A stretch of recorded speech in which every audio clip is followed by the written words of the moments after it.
on poignant remarks made by close friends. Maybe your wings are clipped by your special determination, a friend says to me. A puzzling comment. He just might be right. And also this. Maybe you should write more about Abraham and Ernie and less about Dan. For distance.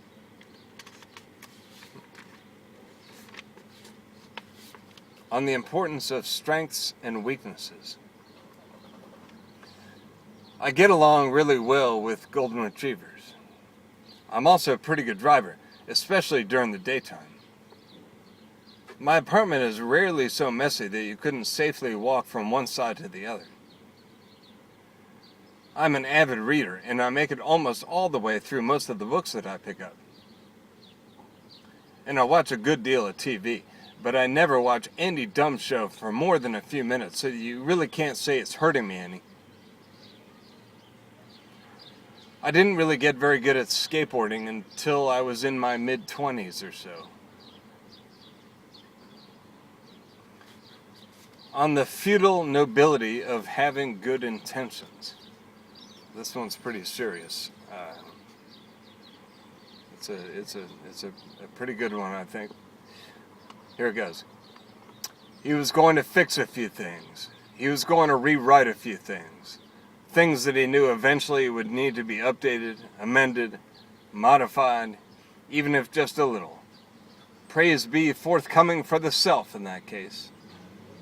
He was going to fix the story of childhood he wrote while he was still a child, and the story of adolescence he wrote while he was still an adolescent. He was going to fix the stories about young adulthood that he wrote while he was still a young adult, as a well-meaning, if awfully blind, young adult.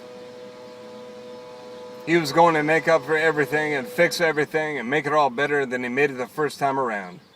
He was going to do all these things. He knew he would. He had such a handle on things. He was going to prove himself capable, and he was going to prove himself a dramatic truth teller. But he died. A sinner and a fool.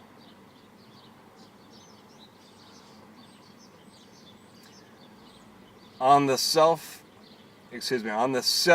and stubborn vanity.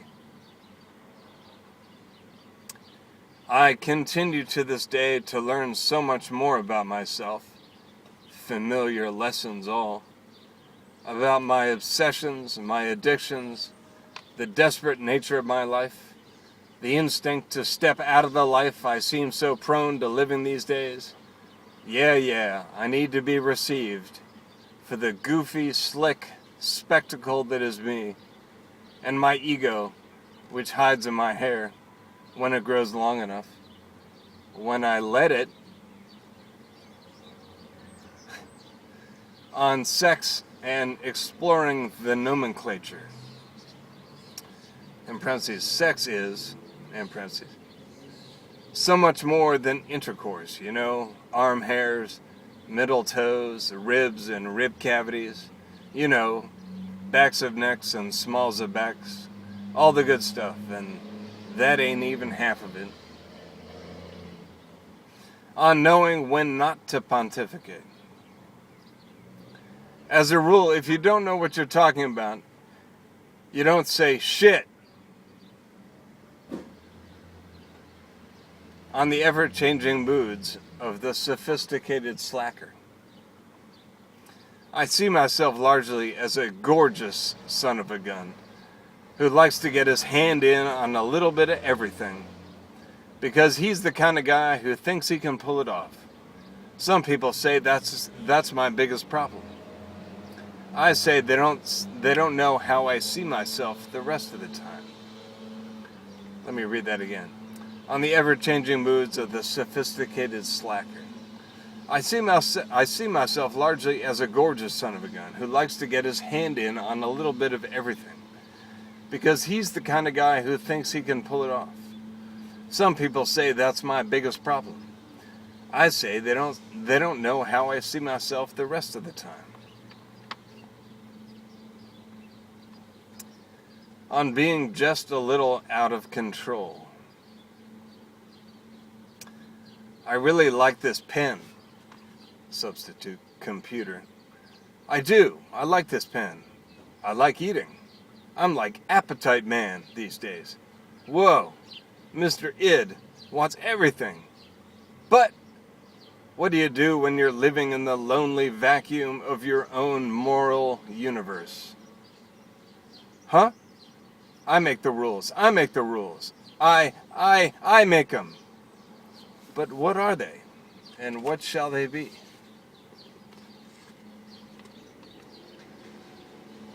On the importance of embracing the aging process. Oh, the wisdom that comes from being alive long enough to watch a few decades pile up. Ah, yes, for the glorious fucking hell of it. On flakiness and ulterior motives. The guy's a spaz, a world-class spaz. He's packing up his stuff and canceling accounts and notifying employers, and now for the first time all season, he's making moves on girls he's making moves on girls he hasn't been sure he's got an interest in. He's a man who likes to have options. Aquarius, he is often reminded. Keep them all at bay, keep your options open and play it cool. Make a daring move for a faraway exotic location and then steal a few kisses on the gangplank. And maybe his trip gets put off a few weeks or two. Or maybe his trip gets put off for a week or two and suddenly he's got some time in his hands. A few nights to spare. Hey, that's the way his cookie is crumbling. So protective of himself. So reserved. So bored now. So bored. So bored. So horny. So horny. On possible related short story titles. The Price Women Pay. Keeping your options open. Parentheses, a tragedy of non-participation.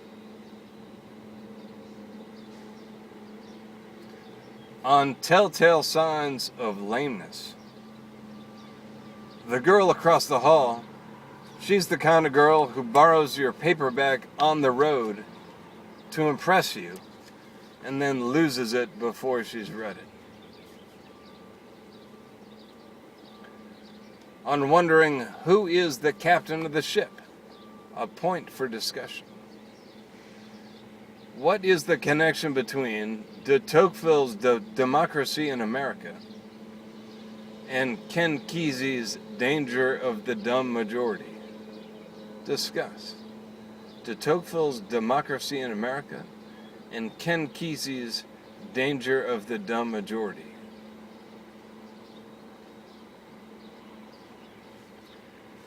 On a very short story about writers. The director of the Historical Society approached the counter at the copy shop full of plot and sly character development, executing the first of what will be several non-work-related errands during his 2 to 3 hour lunch break. During his 2 or 3 hour lunch hour away from the society headquarters. The copy shop attendant, Achilles O'Hare, stepped up to the counter on the opposite side. Achilles recognized the director from previous visits and shot a quick squint before speaking. Can I help you? Yes, my good Achilles, the older man said, chuckling disbelievingly all over again at the name on the kid's copy shop name tag. You're the writer, stated Achilles to the director. Indeed, and I need a single copy of this, thump, on your best paper, with one of those nifty binders on it. He paused. 488 pages. Oh, bad luck, the kid answered the director. What? Bad luck? What on earth are you talking about? Ending on an even number? That's bad luck. Oh, I see. You think so? Well, this is just the way it turned out, my friend. You can't be superstitious when it comes to literature. Have it your way, big man. You're the writer.